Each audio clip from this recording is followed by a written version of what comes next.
Good evening, everybody. Welcome to this month's training session. My name is Leigh Maingard. I'm the CEO of Intersect Sectional Title Services. I know that tomorrow is a public holiday, so thank you for joining us. We are recording this session, so we will circulate the recording and the PowerPoint to all of those that registered for the session. Just for everybody's information, everybody just stay on mute if you don't mind. If you have any questions, please use the chat box. And when we get to the end of the session, I will go through any questions and try and answer them at that time.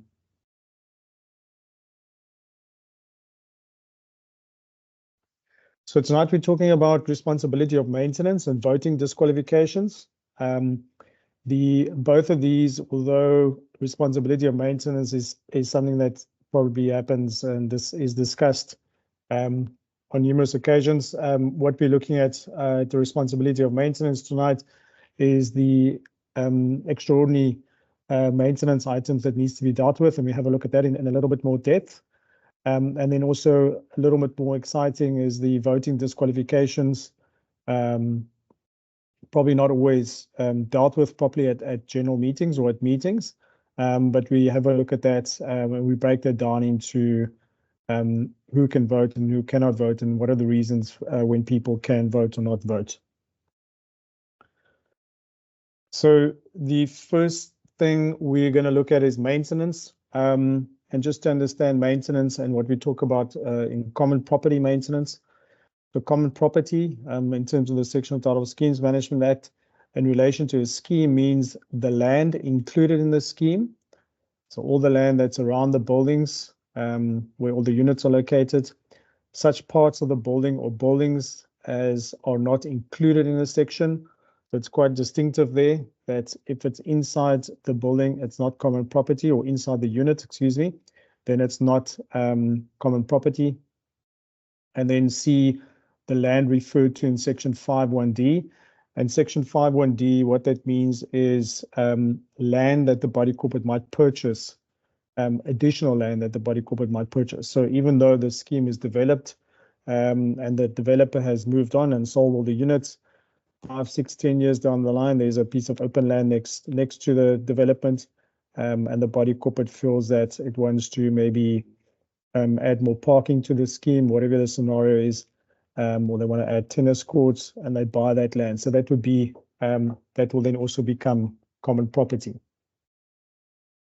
Then we look at maintenance of sections, pretty simple. Maintenance of sections, the owner responsibility, and then maintenance of common property is obviously the body corporate's responsibility.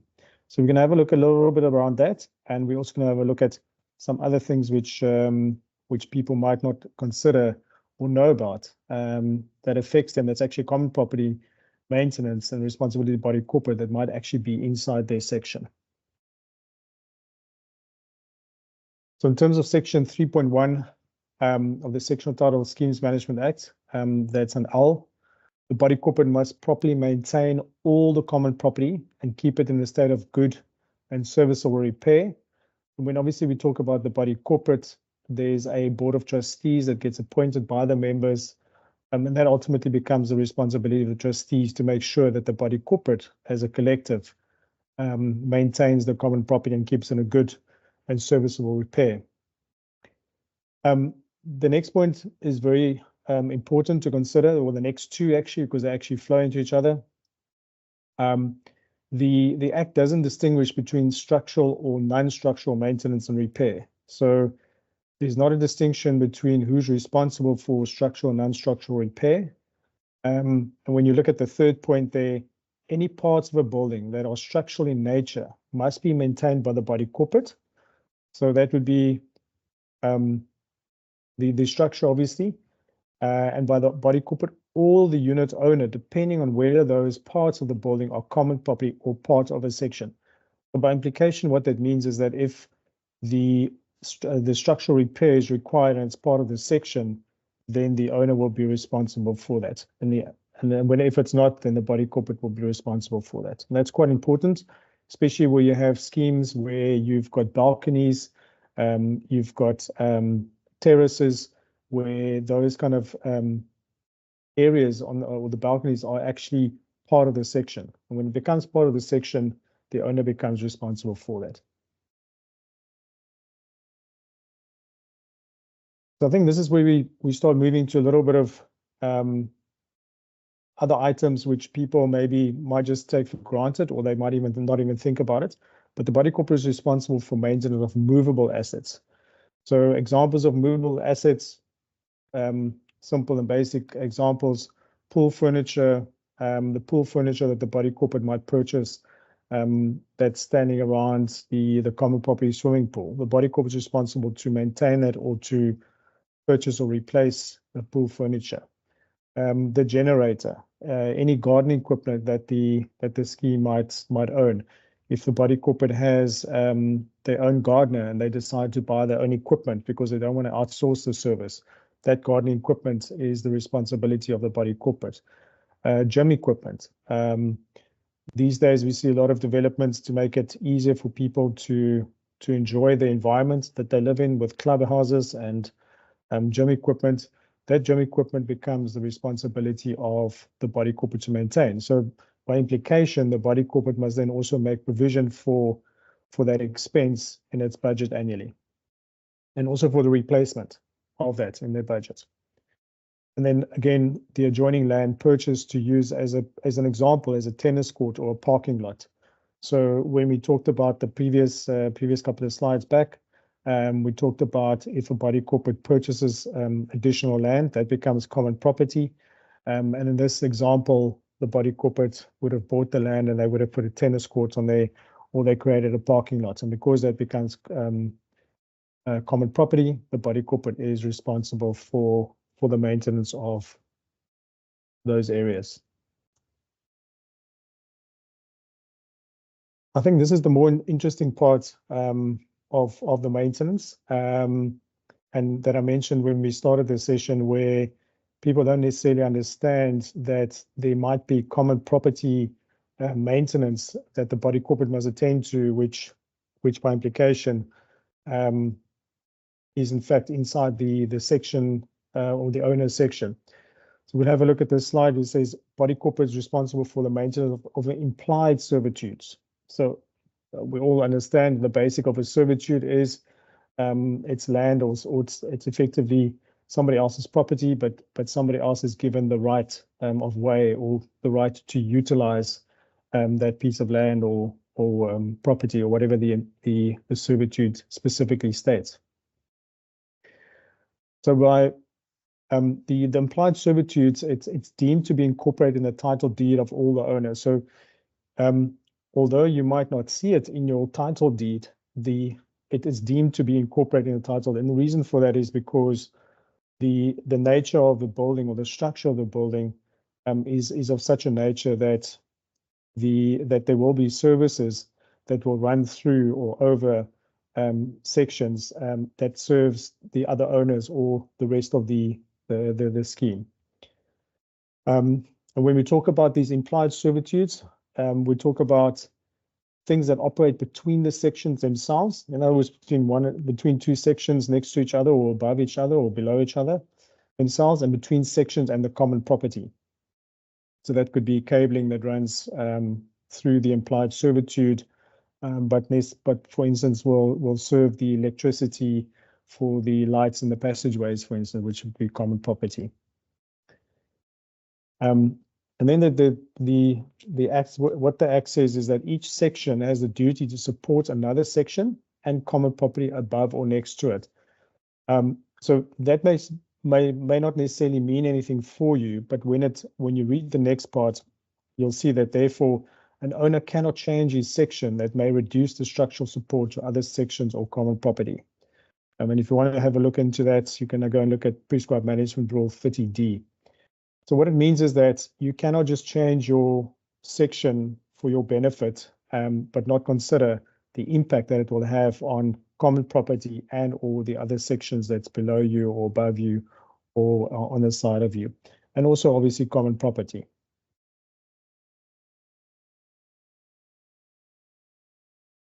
The other interesting thing is we talked about servitudes, but then we also look at utility, infrastructure, and services. The body corporate is responsible for maintenance of utility, infrastructure, and services. The examples of utility infrastructure would be pipes, wires, cables, ducts in which the cables run or the wires run, plants. So when we talk about plant, it's more machinery based, normal machinery, fixtures and fittings and equipment used in connection with the common property and sections, and also separate meters to record the consumption of electricity, water, and gas. I think the meters is not necessarily such a complicated thing, but there's certainly situations or times where owners believe that or sometimes, sorry, I must put it the other way around, that the trustees or the body corporate thinks that the meters are the responsibility of the owners to replace or repair or whatever the situation is. But it's pretty clear that the body corporate must maintain that, and the reason why is because it actually isn't part of the infrastructure. And when we talk about utilities, we talk about services that's applied to individual sections, the common property, and the building as a whole, or the body corporate as a whole. And then we look at examples of services. Again, very simple: water and gas reticulation or supply. So obviously, some of these things might not apply to a lot of schemes like gas, for instance. South Africa, obviously, we don't use gas, for instance, for heating purposes necessarily. In the UK, that's a lot more relevant. But the Act does make provision for water and gas reticulation, or the supply thereof, electricity, water, sewer and drainage supply and systems, air conditioning. So obviously, air conditioning, what we're talking about air conditioning here is where the air conditioning is supplying common property. So if you have a common room, or let's say, for instance, a clubhouse, for as an example, and there's air conditioning that serves the clubhouse, the body corporate will be responsible for that. So the body corporate is not responsible for maintaining the air conditioning units of each individual owner, unless the body corporate has maybe changed its rules where the body corporate becomes responsible, but it recovers the cost from the individual owners. So these are all related to the common supply to the entire scheme. The air conditioning, telephone lines, computer data lines, computer data, or television services, removal of garbage or waste systems. So those are the kind of services that the body corporate could be or could be responsible for. Obviously, each body corporate or each scheme might have different or additional services that's unique to that scheme, and then that will become part of the body corporate's responsibility to maintain. I think on that page, I mean, a lot of those things are pretty basic. I don't think there's anything there that might shock somebody that the body corporate is responsible for. Right, so on the responsibility of owners, the owner's responsibility to maintain pipes, ducts, wires, or cables when those services only supplies a utility service to that section. So the moment that utility service becomes a shared use, or say a shared allocation where more than one unit is involved, then it becomes a body corporate expense. But the moment that it is only supplying a specific section, then the owner will become responsible for the maintenance of that service. And if the services are in that section. So obviously, if the service is outside the section, pretty simple, the body corporate will be responsible for it. If it's inside the section, then that owner will be responsible for it. And I think sometimes what happens is you find that a wash basin, the tap or the pipe underneath the wash basin starts leaking. People think that the body corporate is responsible for that pipe, but because it's inside the section, the owner is actually responsible for that. So that's just a very simple example, but it's always very important to understand the utility services that's applied to the scheme and how they are supplied to make sure that as an owner you are not responsible in your own capacity. And obviously, if you are, then you need to understand that. But if it is a shared expense then obviously the body corporate also needs to know that and understand. And I'm sure that, when owners live in a scheme and you've got trustees that are actively involved and know the building very well, and they've got building managers, these things are well understood in that management structure. And then over and above the first point that I made there, the owner must maintain the system that supplies hot water to the section. So they talk about the system, obviously more commonly known as a geyser, although a lot of new schemes that we see these days don't necessarily have geysers. They've got hot water systems, which work very differently. But in this case, we are talking about a hot water system that supplies hot water to the section, irrespective of where it's located. So you can find that a geyser to an apartment is not necessarily located inside the apartment, but it sits on the outside and the passageway inside a cupboard. But if that hot water geyser only supplies that section, then the owner is responsible to maintain it.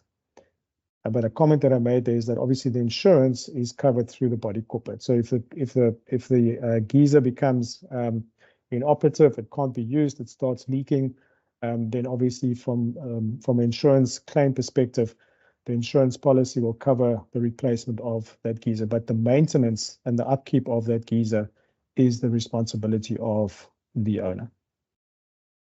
And if it's a shared hot water system, then the owners that benefit must share the maintenance cost. So if there's one geyser, for instance, and it's shared between two apartments, then obviously those two owners will become responsible for the maintenance or the upkeep of that hot water system.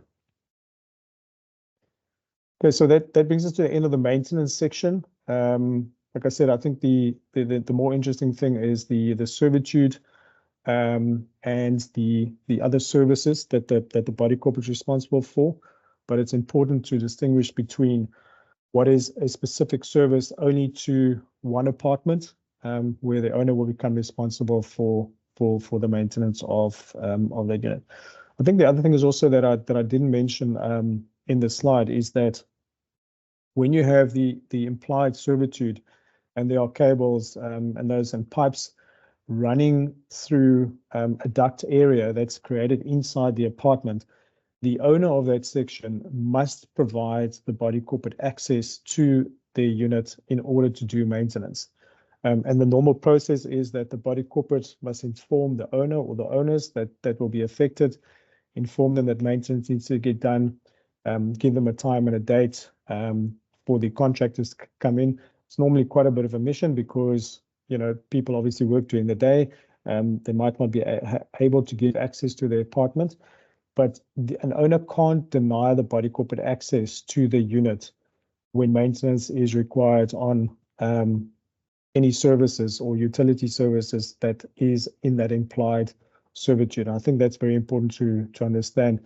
I recently had a situation at a scheme where there were smoke detection units inside the storerooms, but the storerooms were being occupied by owners, and they didn't want to give the body corporate access, and the trustees were trying to figure out, well, how would they manage that process?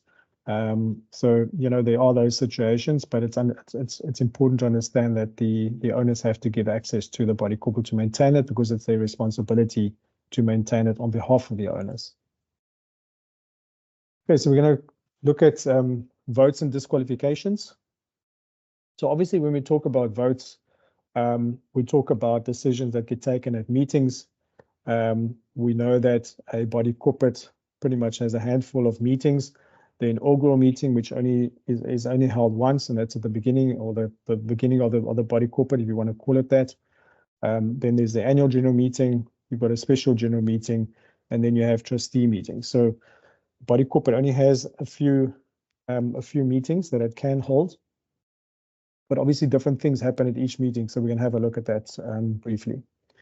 And the role players involved in the voting, I've broken it down. There is the developer, the owners, the trustees, and then obviously the body corporate as well. And we'll look at each of those individually just to understand what the meaning is of the role of the developer and the owners and trustees, and when they can vote and when their votes are deemed as disqualified.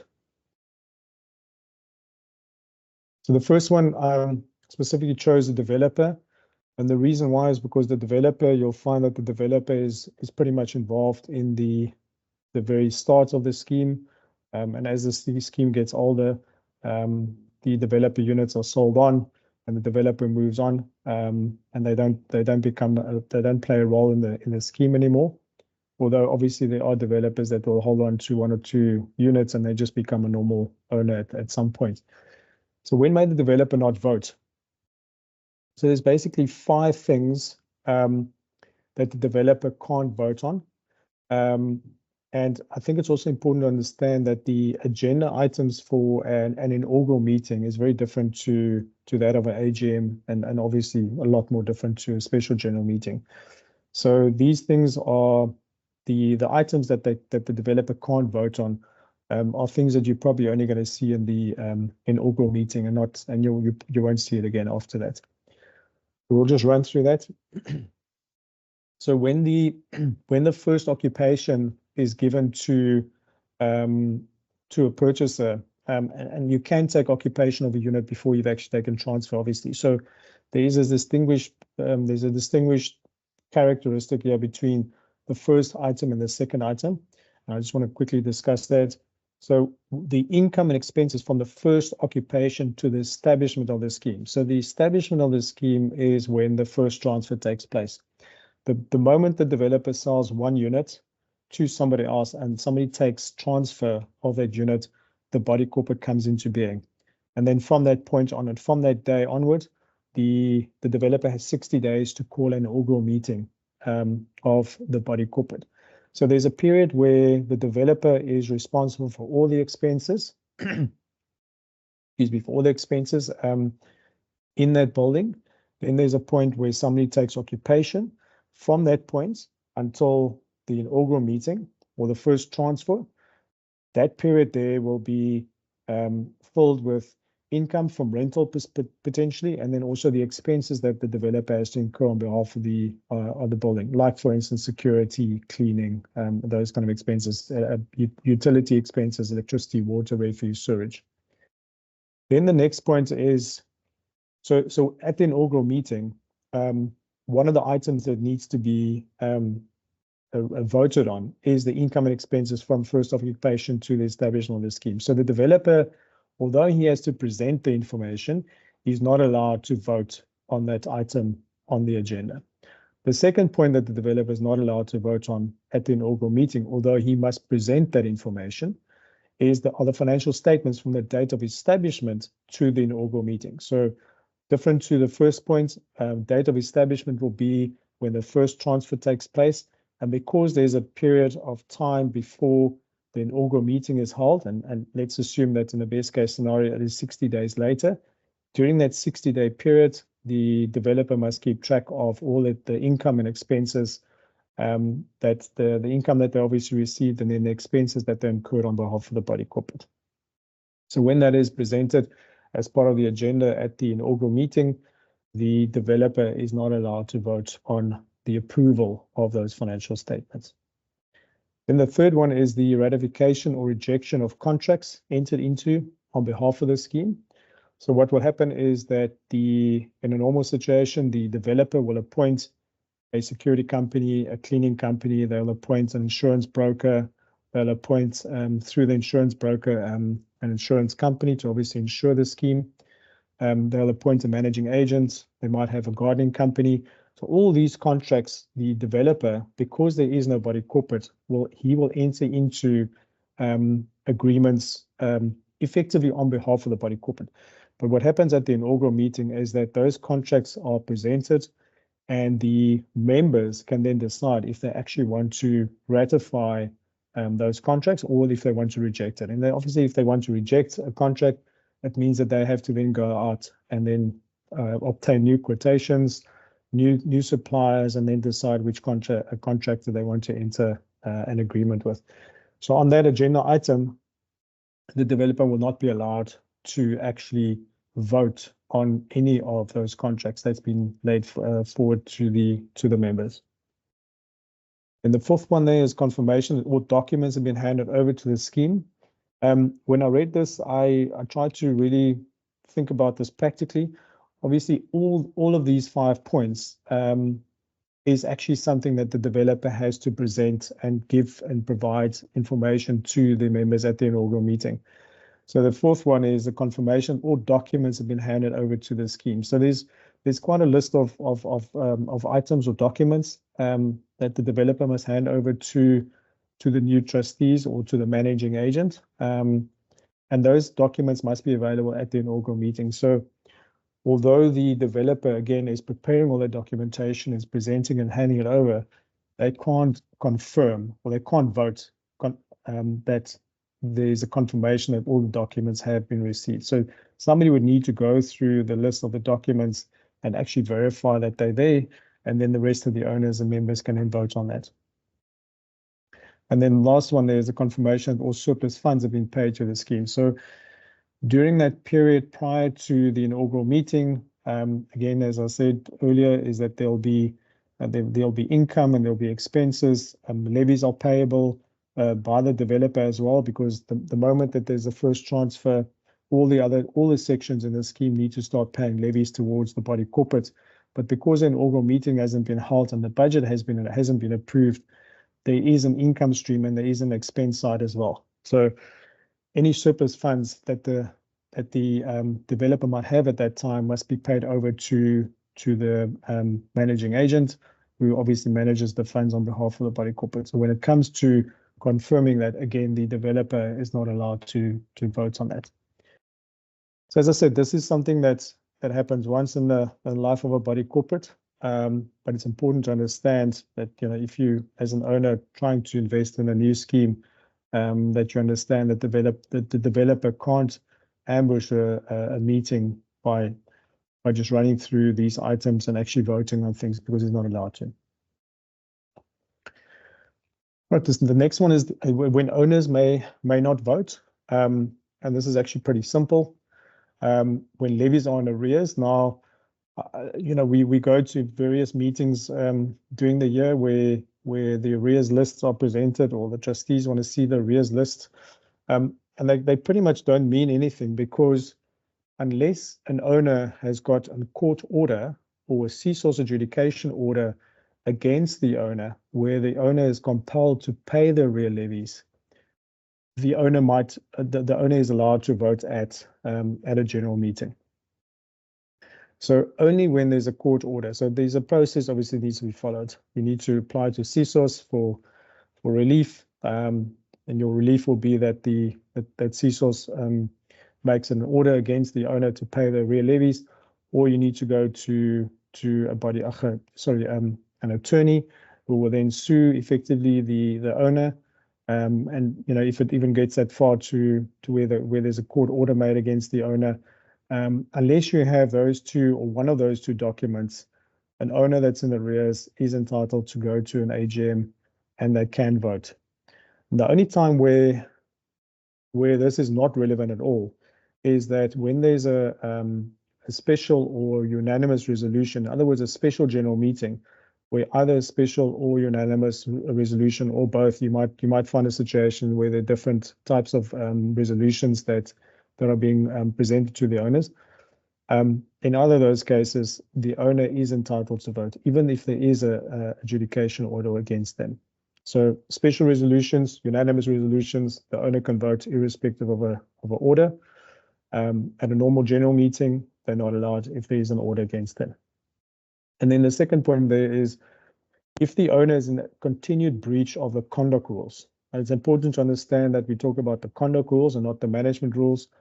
Obviously, the management rules are a lot more complicated. As you know, that when you want to change management rules or add management rules, you must have a unanimous resolution.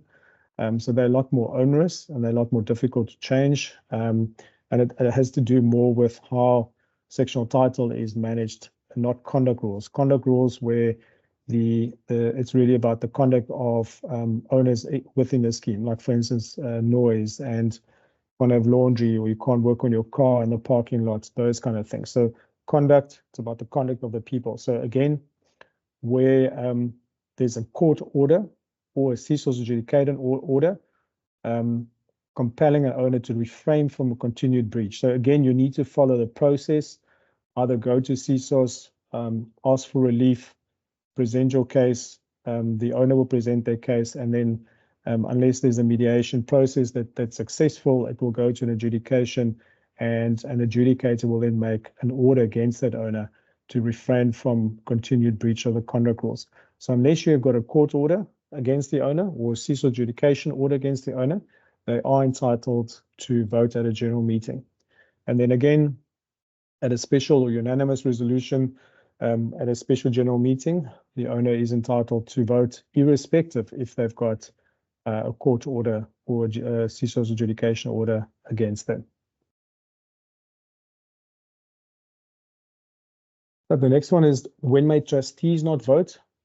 Okay, so the reason why the 3 points at the bottom there, the reason why trustees are not allowed to vote in those instances is because what legislation is trying to do is to avoid conflict of interest. And I think when we go through that, it's pretty simple. Where a contract with a body corporate might benefit the trustee. You might have a trustee that's got a garden business. You know, they sit in a trustee meeting, they say, well, you know, I've got a garden service, why can't we quote? There's nothing that compels the owner not to quote or for the trustees to consider that contract. But when the trustees make a decision, the owner that's involved that might benefit is not entitled to vote on that decision. And then obviously where there's a dispute between the trustee and the body corporate, any decision that the trustees need to make with regards to that dispute, it might be a process where they decide to take legal action or they want to get legal advice. That owner obviously is not entitled to vote when that decision is made. And then in any other matter where the trustee has a personal or direct or indirect interest. So it's got to be personal, and it doesn't have to be direct, it can be indirect as well. So it could, for instance, be going back to a contract scenario where the trustee's wife, for instance, or their son or daughter might potentially benefit from a contract with the body corporate. So the legislation doesn't want people to be influential in those kind of decisions. And the biggest thing is to avoid conflict of interest so that it's all transparent. And when can a body corporate not vote? So where a body corporate owns a section, and this, I don't think it happens that often. I mean, there are certainly schemes that I'm involved in or that we know about where the body corporate owns a section. That's either by default or, you know, something happened over time, but the body corporate actually has title to, and a simple example would be a storeroom or a couple of storerooms, you know, 10 square meters or 5 square meters, whatever. Where the body corporate has title to a section, they're not allowed to vote. So what happens in that kind of scenario is that when there is a general meeting or special general meeting, the body corporate's sections are not deemed to be part of the quorum. So your 100% changes. Everybody else's PQs become more because you've now taken out a PQ from the 100% calculation. And in that case, the body corporates obviously can't vote on any issues because they're not represented by anybody. And the reason for this is obviously that it allows for decisions that are made in general meetings to be based on member votes only and not where the body corporate. And obviously when we say body corporate, almost like stroke / trustees, where you don't want the body corporate to be influential on decisions that get made, but you want to make sure that the owners have a bigger say. But there is an impact that this has. So the impact on schemes is, for instance, where the establishment of a quorum for meetings becomes more problematic, because if the body corporate owns, you know, quite a vast amount of sections, then obviously they get taken out of the quorum, which means that more people actually need to be present at the meeting than what would be normally required. Disqualified owners cannot be part of a quorum. So again, where those people are not part of the quorum, you actually need more people to actually be present at the meeting. It increases the number of owners that must attend, as I've just explained, and it's got a bigger impact of if sections owned by the scheme. So the more sections owned by the scheme, the bigger the amount of owners that would need to be present at the meeting. But again, we've discussed the special general meetings. It doesn't impact the special general meeting because at a special general meeting, we have special or unanimous resolutions. The members that are present, assuming that they form a quorum, irrespective if they are in arrears, irrespective if they've got an order against them or adjudication order or court order, they are entitled to be present and they are entitled to vote on whatever resolution is passed. Okay, so that's very short and sweet. I'm going to just have a look and see if there's any comments in the chat box. There's quite a few.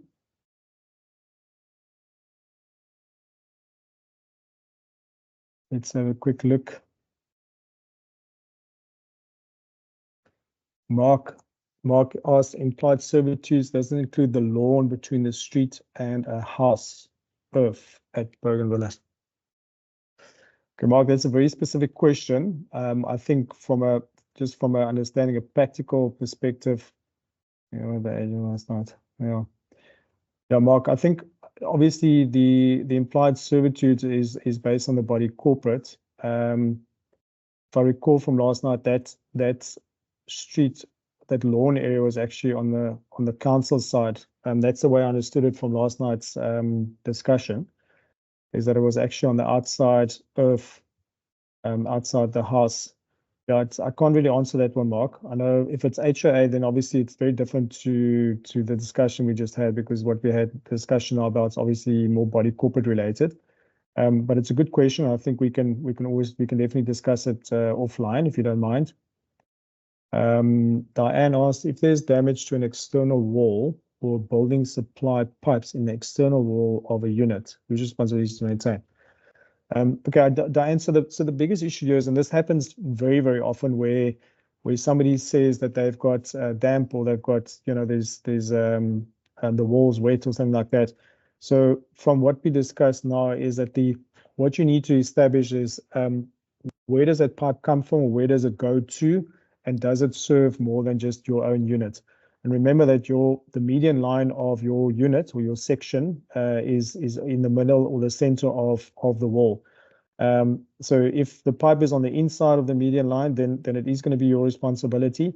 If it's on the outside, then it's the body corporate. You know, the issue with pipes and things inside walls is that nobody can really see what's going on there until you start hacking open a wall. So the general procedure that we follow is that we always suggest that there's a leak detection company that gets involved, so they can do their tests to see where the damp is or where the piping is. But unfortunately, more often than not, that wall needs to be hacked open to get to the pipe, and then only can they really establish what serves or where does that pipe come from. So, you know, it's difficult to just off the cuff say that unless you've actually done that investigation. But very simple. Let's assume the two scenarios. If the pipe is common and it's caused damage, then obviously the body corporate is responsible. If it is your pipe and it's been established that it only serves your unit, and it's not a shared pipe, then it will be your responsibility to repair. Mark, electrical boxes and apartments are responsible to BC. What are we saying? Understand owners of sometimes need to place it in at their cost.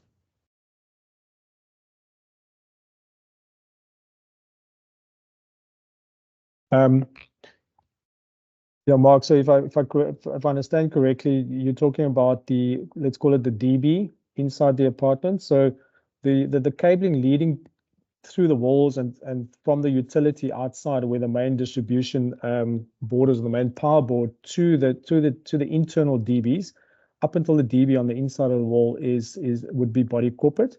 But that's a very simplistic answer, because you know you do get owners that go and change circuit breakers, or they get electricians, and if they're damaging the DB board, then obviously that will be the owner's responsibility. But the cabling and everything leading from the main supply to the unit, to the building, to your individual DB board on the inside will be for the body corporate. The meters, Well, okay, the rolling out of meters, okay, that's something else. Yeah.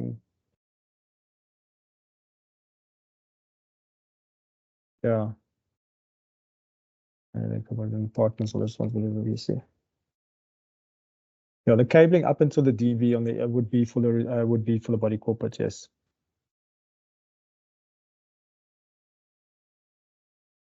Prepaid.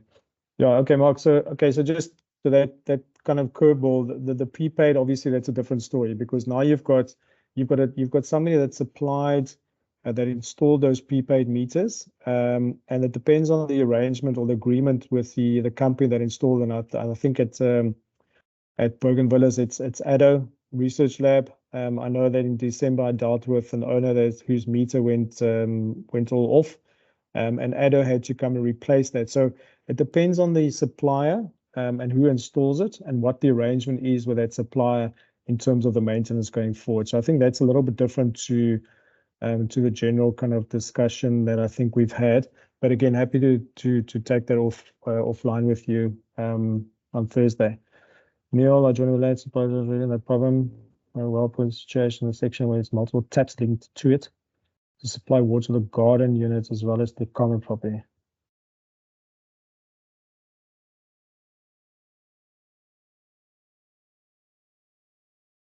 Section. Neil, yeah, I mean, yeah, I think there's a lot more questions here than I can offer you answers. I mean, you've got a well point situated inside a section. Are you sure? Is it inside the unit or is it inside the exclusive use area? The water to the two garden units as well as to the common property. My first comment would be if it's applying water to the common property, then the body corp must be responsible for that. And if it's supplying gardens to individual units, then it'd be for there. But yeah, again, it's the location and also all those garden areas exclusive use.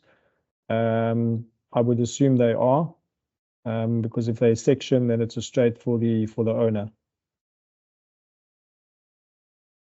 Yeah, your last question, if the body corporate should respond for maintenance repair of this well point, if the well point is serving the common property, then it should be. But again, also happy to chat offline on that. What course of action available to me if the trustees do not respond to requests regarding a maintenance issue? Diane, I hope they would, but if you can't get right with them, and also, I mean, I would obviously sticking my hand up here is that we should be able to assist you to get the trustees to deal with that.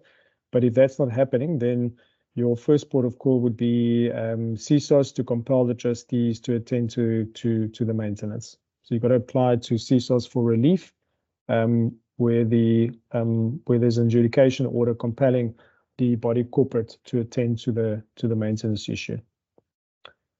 And Elisa, what happens when two people own a unit 50-50 and then all at loggerheads? How do they vote then at any meeting? Okay, so where two people own a unit, the technical answer there is that the one owner must give the other owner a proxy to represent them at the meeting, and vice versa. They can both obviously be at the meeting, but you can only have one vote. The fact that they're loggerheads, unfortunately, is, I mean, there's nothing the body corporate can do about that. How do they vote? Well, if they don't give each other a proxy, then they're not allowed to vote. So that would be very simple. If one of the rightful owners attends an AGM, do we have this season evidence? Yes, you do. The proxy would be the evidence. It would potentially have an impact depending on how big that scheme is. Yeah. So what needs to be submitted at AGM, if it's two owners that own in a unit, the one owner must give the other one proxy and vice versa to represent them at the meeting. They can both be at the meeting or only one can be there, but there can only be one vote. And a proxy can be specific. So in other words, you can give your proxy a specific instruction how to vote at the meeting. So yeah, the loggerhead issue, unfortunately, I can't help you with that. But if you don't have a proxy to represent the other person that owns 50% of your apartment or house, well, not house, but apartment, then you won't be able to actually vote.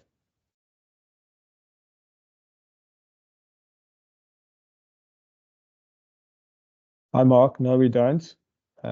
We've got a legal case against one of the owners. And then the other big one there is a deceased estate. So obviously that's not legal. We're waiting for the estate to be wound up. Diane, my owners who are in arrears with levies, but no court order vote. Yes, that's what we discussed, Diane. So unless you've got an adjudication order or court order against you, you can't vote in an AGM. You can vote in an AGM. And even if you have an adjudication order or court order against you for real levies, then you can still vote at an SGM. So court order, adjudication order against you, you can't vote in an AGM. Court order against you, adjudication order against you, you are entitled to vote at an SGM. Yeah, Annalisa, correct. Yeah. Who is the body corporate in this context of them not being able to vote on something? Who is the body corporate? So what we said in the body corporate is that the body corporate can't vote, and they're not part of the quorum where a section is registered in the name of the body corporate. Okay, so it's deemed to be an abstention, and it can't be part of your quorum. So when you do the calculations to see that there is a quorum at the meeting, you need to take those PQ values out of the quorum and then recalculate the quorum from based on that. So obviously the body corporate doesn't have a vote at a meeting where they have title deed to sections in that scheme. Mark, I think that means that if a BC owns, yeah, that's correct. Yeah, Mark, that's correct. What is the difference between maintenance and improvement? Well, maintenance would be just to repair something that's existing there and just to repair it so that it's back in its normal state. An improvement would be taking something that's in good order and making it better. An example would be if you have wooden windows and you want to replace them with aluminium, but the wooden windows are still fine, they're operational, they're not falling apart, they're not rotten, but you want to replace them with aluminium windows or steel windows, for instance, that would be to be an improvement because obviously from a technical perspective, steel or aluminium windows are obviously going to last much longer than wooden windows, for instance. So you would maintain the wooden window or you would improve it with, let's say, aluminium windows. Yeah, Paul, I see the maintenance of doors and windows. Can the BC require an owner to maintain or replace? So the responsibility of doors and windows is, Paul, and we've had this discussion about in your scheme, is that it's a responsibility of the owner and the body corporate because the shared cost is 50-50 between the body corporate and the owners.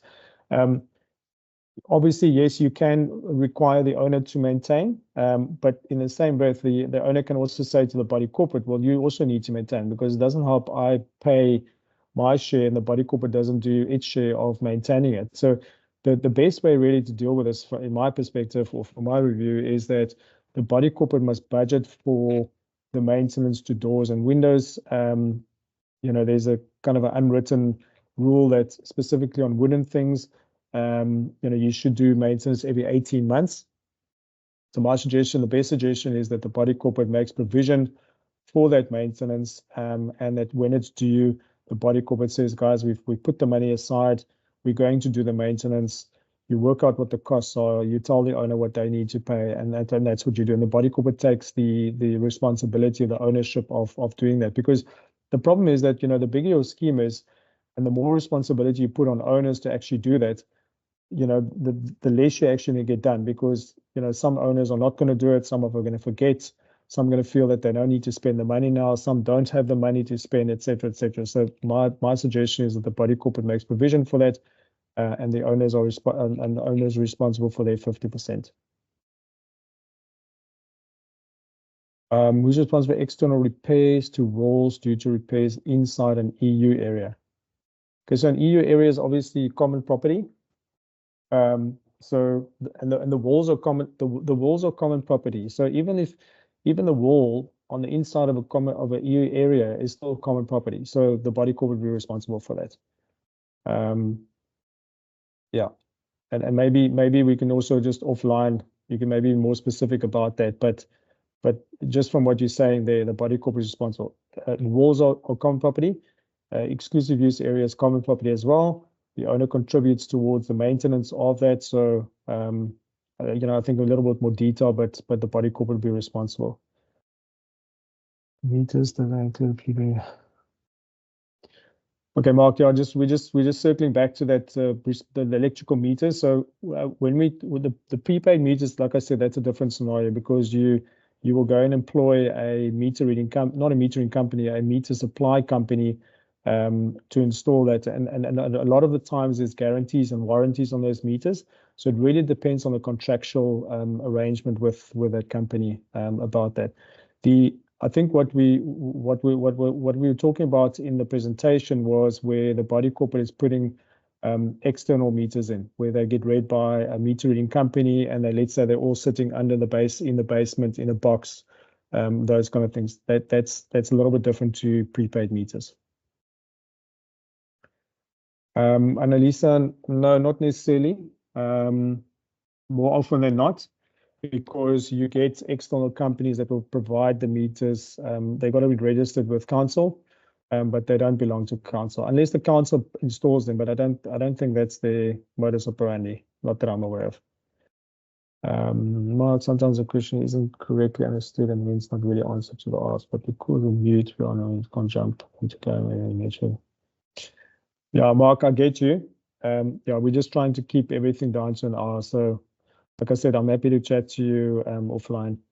If there's a deceased estate, how does one get proxy? So if there's a deceased estate, Annalisa, then you've got to go to the executor and you've got to get the documents from the executor. So the executor effectively takes ownership of that estate. So the executor needs to provide documentation, and the body corporate should accept that as reasonable paperwork on behalf of the estate. So you need to just go to the executor of the estates and ask them, and they'll know what to do because I'm sure they deal with this more often than not.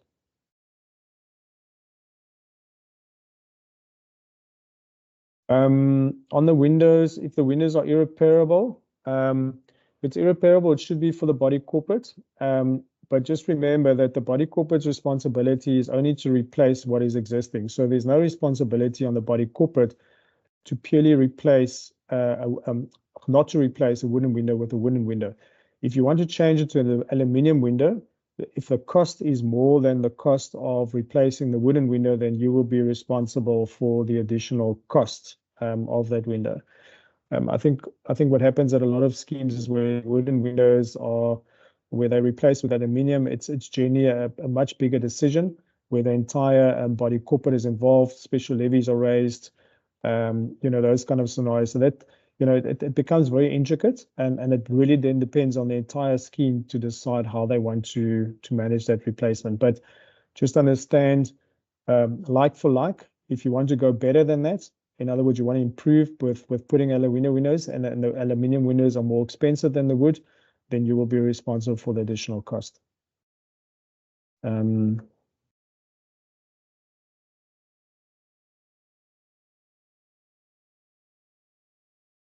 Mark, this is regarding real areas. I think for example, one must wait for the state to be resolved. That's correct. And then run the proxies. I'm not sure about the proxies, but yeah, but you are right in terms of the state. I mean, like for instance, at BVR, there's quite a substantial amount of money outstanding, but we are actually in contact with the executor. So, and they're trying to sell it, so they keep us updated with what's going on. But there's no point in suing that estate because you're going to get the money because transfer can't be given if the estate is not well enough. Okay, Mark, thanks. Thanks, Mark. I totally missed that. But okay. All right, guys. Yeah, that's a lot of good questions. I think, as I mentioned, obviously some of the questions, there needs to be a little bit understanding more of the practical, the layout of the building and how it's put together to really give some more insight there.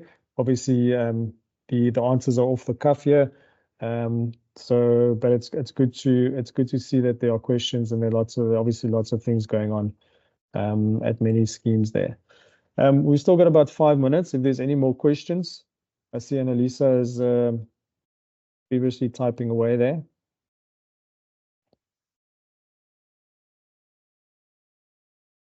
Just going back to your remark, Mark and Annalisa. Yeah, that's correct. You must go to the executor and they must provide the documentation. Yeah. John. You guys, obviously we will circulate the notes and the recording. But if there's any other questions that anybody might want to ask, you're welcome to email me directly. I'm happy to chat to you or just email you. John, what if a trustee failed to call an AGM after 15 months? Yeah, John, the problem with that is that although it's in legislation, it says that a body corporate should have its meeting 4 months after the financial year end. You know, sometimes there are some issues or you know, reasons why it's not held. But yeah, 15 months is quite a long time. You know, the best thing to do is to have a meeting. You know, we've got a scenario at a scheme where Mark is an owner, and we had the HOA meeting last night, and it's quite a contentious issue. But you know, there's compelling reasons why the body corporate hasn't had meetings with financials, for instance. So there's been legal advice taken. A body corporate can have its meeting without financial statements, so you can still deal with all the other business that goes onto the agenda at that meeting. So you don't need to have the financials there. But you know, obviously that's the one place and one time of the year that owners can actually get access to the financial information of the scheme. So you want that to be there. But all I can say is that sometimes there are reasons for it. 15 months seems to be a long time. Mark, yeah, it's 4 months, I know. Yeah. Yeah, we chatted about that. And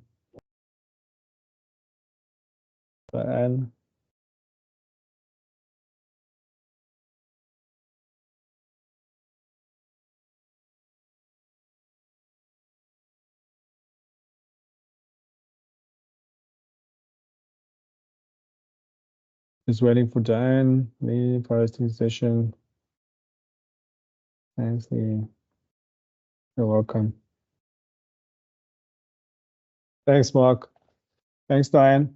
All right, guys, I'm going to call it end of the evening. Thank you very much for your time. I know it feels like a bit of a long weekend, but good luck with your voting tomorrow. And if you're going to have a rest, have a good rest. There's still 2 days left of the week after that. But thanks for your time. And yeah, we'll see you at the next session. Like I said, you're more than welcome to email me just a direct email. If there's any other questions you want to ask, happy to try and assist and help wherever we can. So good luck, guys. Good luck tomorrow. Have a good evening. Thanks so much for your time.